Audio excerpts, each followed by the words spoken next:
The metal shackles around Camila Herrera's wrists had been there for 3 days when she heard Tyler upstairs, preparing what he called her welcome home dinner. Through the basement ceiling, she could hear him moving around his kitchen with the same casual confidence he'd shown in his Instagram videos. The same videos that had convinced her to fly from Buenos Aires to meet the man she'd loved for 2 years through a screen.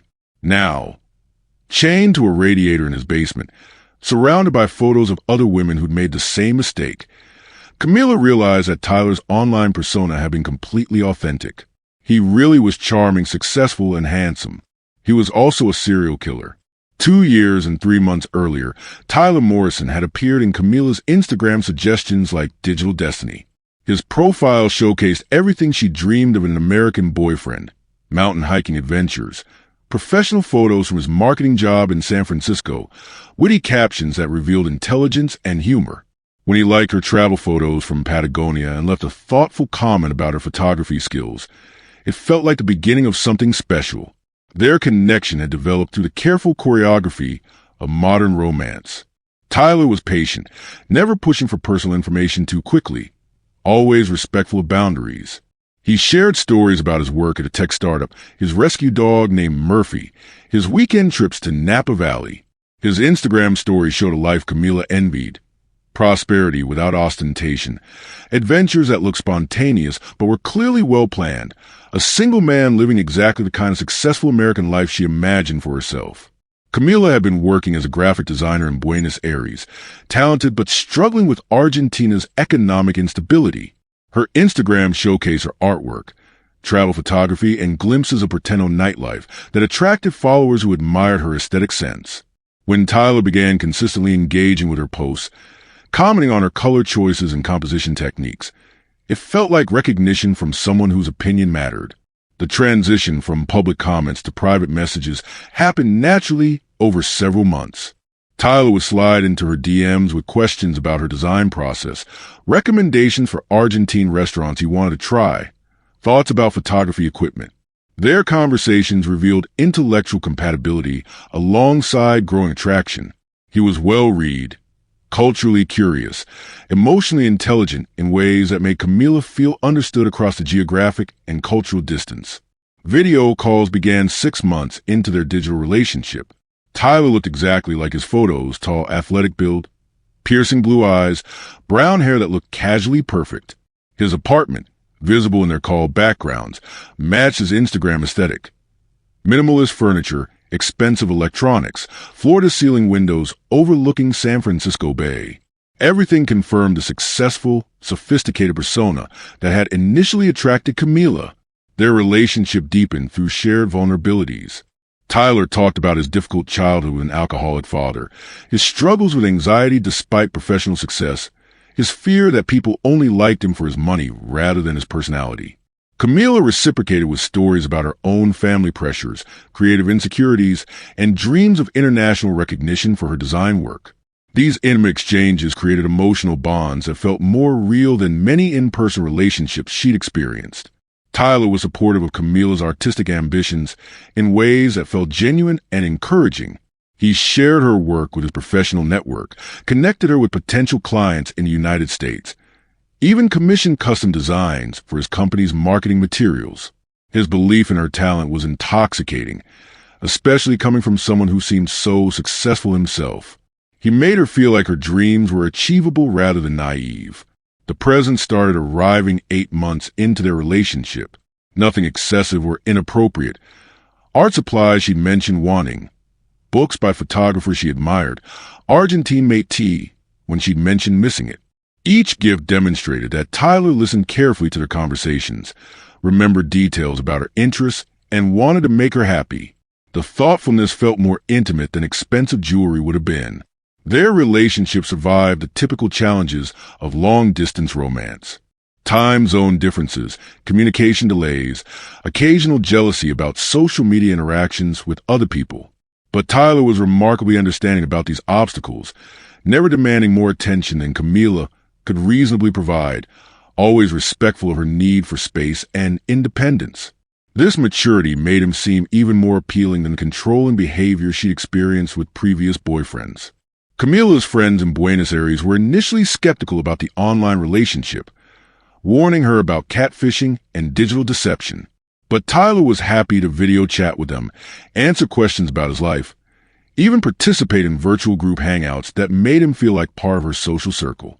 His consistency across different interactions, his willingness to be scrutinized, and his obvious genuine affection for Camila gradually won over even the most protective friends. The first mention of meeting in person came from Camila herself. 15 months into their relationship, she'd been saving money for travel and suggested visiting California to see Tyler's world firsthand. His initial hesitation seemed like consideration for the expense and logistics rather than reluctance about meeting. When he finally agreed and offered to help with travel costs, it felt like a natural progression rather than a rushed decision. Planning the visit took months of coordination. Tyler researched flights, suggested the best times to visit based on weather and his work schedule, even created an itinerary of activities they could enjoy together. He wanted to show her the California he'd shared through social media, wine country, coastal drives, urban neighborhoods where artists and tech workers intersected.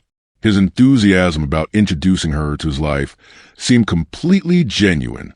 The visa process required Tyler to provide documentation proving his ability to host an international visitor. He sent bank statements, employment verification, even character references from friends who vouched for his responsibility and good intentions.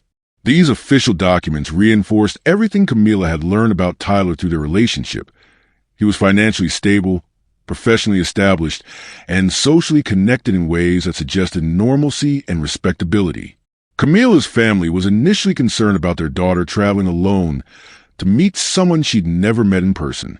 But Tyler's willingness to speak with her parents, answer their questions, and provide references calmed most of their fears. He came across as respectful, mature, and serious about their relationship. When he sent flowers on Camila's mother's birthday, remembering the date from casual conversation, it demonstrated thoughtfulness that impressed even skeptical relatives. The flight from Buenos Aires to San Francisco felt like crossing into a fairy tale. Camila had never traveled alone internationally, and Tyler guided her through every step of the process via text message, customs procedures, ground transportation, navigation through San Francisco Airport. His detailed instructions and constant availability made her feel cared for rather than controlled, supported rather than managed. Tyler met her at the airport exactly as planned, holding a sign with her name and wearing the blue shirt she'd helped him pick out during a video call the night before. In person, he was even more attractive than his photos suggested, taller, more charismatic, with an immediate physical presence that validated 2 years of digital attraction. Their first hug felt like the culmination of months of anticipation. The drive from the airport to Tyler's apartment fulfilled every Instagram promise he'd made. The Bay Area landscape was stunning. His Tesla was exactly the car she'd seen in his posts, and his conversation was as engaging in person as it had been through screens. He pointed out landmarks, shared local history, and demonstrated the kind of cultural sophistication that had attracted her originally. Everything felt authentic and wonderful. Tyler's apartment exceeded even the glimpses Camila had seen during video calls. The view was spectacular. The furnishings were expensive but tasteful, and personal touches throughout the space confirmed details he'd shared about his interests and background. Photos of his rescue dog Murphy, awards from his marketing career, books on topics they'd discussed. Every detail reinforced the persona he'd maintained for 2 years. The first day together was perfect in ways that surprised Camila with their normalcy. They cooked breakfast together, walked around Tyler's neighborhood, visited a farmer's market where he introduced her to vendors he knew personally. His integration into the community, his ease with casual social interactions, and his obvious pride in showing her his world all felt completely genuine. The man she'd fallen in love with through social media was real. That evening, Tyler suggested they stay in rather than go out, claiming he wanted to focus entirely on her after 2 years of screen-mediated communication. They ordered takeout from a restaurant they discussed during one of their video dates, opened a bottle of wine he'd been saving for her visit, and settled onto his couch to finally be together without technological interference. The intimacy felt earned after months of anticipation. The wine was stronger than Camila realized, or perhaps Tyler had been more generous with refills than she'd noticed. She began feeling drowsy earlier than expected, struggling to focus on their conversation despite her excitement about finally being together. Tyler was attentive and caring, suggesting she might be experiencing jet lag and offering to help her get comfortable for sleep. His concern seemed loving rather than suspicious. Camila woke up in complete darkness, her head pounding and her wrists burning from metal restraints she couldn't see but could definitely feel. The surface beneath her was cold concrete rather than the comfortable mattress where she'd fallen asleep. When she tried to call out for Tyler, her voice was hoarse and barely audible. Panic began replacing confusion as she realized she was no longer in the apartment upstairs. The basement where Camila found herself was nothing like the elegant living space Tyler had shown her. Concrete walls, exposed pipes, a single bare bulb providing minimal illumination when Tyler eventually turned it on. But the most terrifying details were the personal items scattered around the space. Purses, jewelry, clothing that obviously belonged to other women.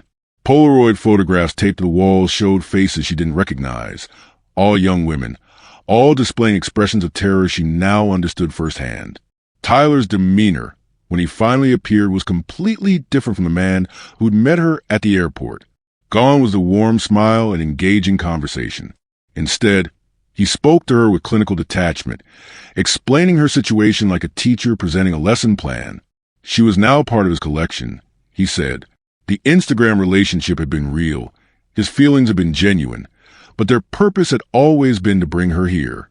The photos on the walls, Tyler explained, were souvenirs from previous relationships he conducted exactly like theirs. He specialized in long-distance connections with foreign women who would travel alone to meet him, specifically targeting those without strong local support networks who might quickly notice their disappearance. Camila was number 17 in a collection he'd been building for 5 years.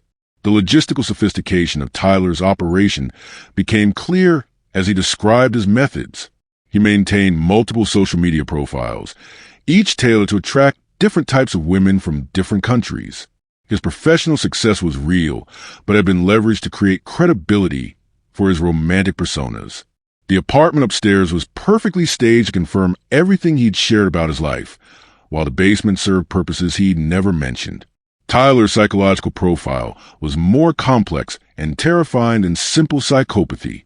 He genuinely formed emotional attachments to his victims during their online relationships, actually caring about their thoughts, dreams, and daily experiences. But rather than deterring his violence, these connections seemed to make his eventual domination more satisfying. He wanted to possess the women he'd grown to love, keeping them forever rather than allowing relationships to naturally evolve or end. The technical aspects of Tyler's crimes were as carefully planned as his emotional manipulation. The basement was soundproofed, located in a house on several acres outside San Francisco, where neighbors wouldn't hear screams. Security systems monitored every angle, recording his interactions with victims for his private collection. He'd even installed Wi-Fi so he could continue managing his online relationships with new targets, while keeping previous victims imprisoned below. Camila learned about Tyler's other victims through artifacts they'd left behind and stories he shared with disturbing pride. Maria from Colombia disappeared 6 months ago after a similar Instagram romance. Jessica from the Philippines, who'd been in the basement for over a year. Ashley from Canada, whose family had stopped searching after assuming she'd chosen to disappear voluntarily. Each woman had followed identical patterns: online romance, planned visit, drugged welcome, basement imprisonment. The timeline of Tyler's killings followed a pattern Camila began to recognize through his casual references to graduated victims. He would maintain online relationships for months or years, bring women to visit, keep them alive in the basement for weeks or months, then dispose of them when he grew bored or needed space for new arrivals.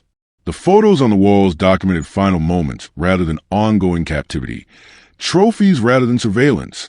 Tyler's day job continued normally while he held women prisoner in his basement. He would leave for work each morning, return for lunch to check on his captives, then spend evenings either upstairs managing new online relationships or downstairs interacting with current victims. The banality of his routine was perhaps more terrifying than dramatic violence would have been. Kidnapping and murder were just hobbies he pursued around professional obligations. The physical conditions of Camila's imprisonment were designed for psychological torture, as much as physical restraint. The metal shackles allowed limited movement, but prevented escape. A bucket served for bathroom needs, deliberately degrading dignity. Food was provided irregularly and consisted of whatever Tyler felt like sharing, creating dependency and gratitude for basic sustenance. Every aspect was calculated to break down resistance and self-worth. Tyler's interactions with Camila mixed genuine affection with absolute control. He would bring her favorite foods from restaurants they discussed during their online relationship, share updates about friends she'd met through video calls, even show her photos from Instagram accounts she used to follow. These reminders of their former connection were clearly intended to maintain psychological bonds that would make resistance more difficult. The other victims had left warnings scratched into the concrete walls, desperate messages for whoever might be imprisoned next. Camila found descriptions of Tyler's behavioral patterns, advice about conserving energy, and pleas to remember their names if anyone survived to tell their stories. The community of victims across time created connections Tyler couldn't control, bonds to share experience that provided psychological support. Tyler's sexual violence followed patterns his previous victims had documented in their wall scratches. He seemed to derive satisfaction from corrupting the romantic relationships he'd established online, turning loving connections into sources of trauma. The basement became a theater where he performed twisted versions of intimacy they planned to explore consensually, with coercion replacing affection. The technological aspects of Tyler's crimes extended beyond social media manipulation to sophisticated surveillance of his victims' previous lives. He monitored their Instagram accounts even after imprisonment, sometimes sharing screenshots of posts their friends had made about their disappearances. This violation of their digital identities felt as invasive as physical assault, proving that escape from control extended far beyond the basement. Camila's family's growing concern about her lack of communication became another tool for Tyler's psychological manipulation. He would read her parents' worried messages aloud, describing their efforts to contact American authorities and asking if she wanted him to reassure them that she was fine. These offers to end her family's suffering came with clear expectations about gratitude and compliance. The timeline for Tyler's disposal of victims seemed to correlate with his online relationship cycles. As he became emotionally invested in new targets, his interest in current captives would wane. Previous victims had noted this pattern in their wall messages, warning Camila to pay attention to Tyler's phone usage and social media activity as indicators of her remaining time. Tyler's professional success provided perfect cover for his crimes. His marketing career required travel, flexible schedules, and home office arrangements that minimized neighbor interactions. Colleagues knew him as charming but private, successful but modest, exactly the persona that would deflect suspicion about unusual activities at his property. The isolation of Tyler's house was strategic rather than accidental. Located in an area zoned for agriculture, surrounded by property he owned, far enough from neighbors to muffle sounds but close enough to civilization to maintain normal appearances. His basement renovations had been performed gradually over several years, with different contractors handling small portions of work that individually seemed innocent. Camila's online presence before her disappearance had been carefully manipulated by Tyler to minimize immediate concern about her absence. He'd encourage her to post about needing a digital detox before traveling, creating plausible explanations for why she might not respond to messages immediately. Her final Instagram post, written but not yet published, was scheduled to suggest she was taking time to focus on her relationship. The legal complexities of international disappearances worked in Tyler's favor, as jurisdiction questions delayed coordinated investigation efforts. Camila's status as a tourist rather than immigrant meant fewer official protections. Her family's efforts to involve Argentine authorities were met with referrals to American agencies who treated her case as a voluntary missing person rather than potential crime victim. Tyler's knowledge of police procedures seemed professional rather than amateur, suggesting either law enforcement connections or extensive research into investigation methods. He spoke casually about evidence disposal, witness elimination, and maintaining alibis in ways that indicated systematic study of criminal techniques. His confidence wasn't born from recklessness, but from careful preparation. The psychological profiles Tyler maintained for his online personas were sophisticated enough to fool victims, families, and even casual law enforcement review. His Instagram accounts show consistent posting patterns, believable personal details, and social connections that appeared genuine upon superficial investigation. The depth of his deception required significant time and planning. Camila's attempts to escape were anticipated and prevented by security measures Tyler had installed after learning from previous victims' efforts. Motion sensors, reinforced door frames, and backup restraint systems all reflected lessons learned from earlier escape attempts that had apparently come closer to success than Tyler liked to remember. The community of victims Tyler had created through his crimes existed not only in the basement, but throughout online spaces where their disappearances had been discussed. Missing person groups, social media pages, and forum discussions created networks of people searching for women who had vanished after online relationships. Tyler seemed to monitor these spaces, sometimes providing false leads to misdirect investigations. Tyler's emotional attachment to his victims created a twisted form of relationship preservation, where death became the ultimate expression of love. He described killing previous women in romantic terms, as if murder was simply another milestone in their relationships. This psychological framework allowed him to maintain his self-image as a loving boyfriend rather than a predatory killer. The evidence Tyler collected from his crimes suggested planning for eventualities beyond immediate gratification. Photos, videos, personal items, and detailed journals indicated someone building an archive rather than simply satisfying temporary impulses. His basement was more museum than prison, preserving relationships that would otherwise end naturally or through mutual choice. Camila's growing understanding of Tyler's psychological patterns revealed manipulation techniques that extended far beyond their individual relationship. His victim selection, grooming methods, and emotional management strategies were sophisticated enough to suggest either extensive study of psychological principles or natural predatory instincts refined through practice. The timeline of Camila's imprisonment began to stretch beyond the weeks or months she'd initially hoped to survive. Tyler's patterns suggested he maintained victims until boredom or practical concerns dictated disposal. Her value to him seemed tied to both her individual characteristics and her symbolic role in his collection of international conquests. Tyler's casual references to future plans indicate his confidence that his crimes would continue indefinitely without discovery or consequences. He spoke about victim preferences he wanted to explore, countries he hadn't yet targeted, and improvements he planned for his basement facilities. The systematic nature of his thinking transformed individual crimes into an ongoing criminal enterprise. The international scope of Tyler's crimes created complications for law enforcement coordination that he clearly understood and exploited. His victims' foreign origins meant delayed reporting, jurisdictional confusion, and reduced likelihood that disappearances would be connected to a single perpetrator. Geographic diversity was strategic rather than coincidental. Camila's realization that rescue was unlikely shifted her focus from hoping for external intervention to planning independent escape. The warnings left by previous victims provided tactical knowledge about Tyler's security measures, daily routines, and psychological vulnerabilities that might be exploited. Her survival depended on applying lessons learned through others' failed attempts. The photos taped to the basement walls served purposes beyond Tyler's sentimental attachment to his victims. They were trophies, certainly, but also tools for psychological manipulation of current captives.